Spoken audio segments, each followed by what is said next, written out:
आणि ती कधी बाहेरचं खात नव्हती, घरचीच भाजी पोळी खायची. तिच्या मम्मीनी जी भाजी बनवली ती पोटभरती खायची. ती कधी बाहेरचे कुरकुरे बिस्किट असं कधीच खात नव्हती. मग एक दिवस काय होतं, मीनू खूप चिनू काय आजारी पडलेली असती बरं का.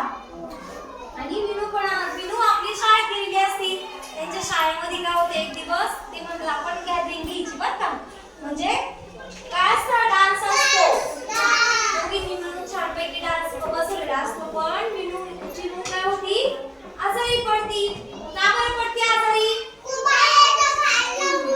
बाहेरचं खाल्ल्यामुळे ती आजारी पडती. मग चिनू शाळेत जात नाही आणि पण मीनू शाळेत जाते. मीनू छानपैकी डान्स करते.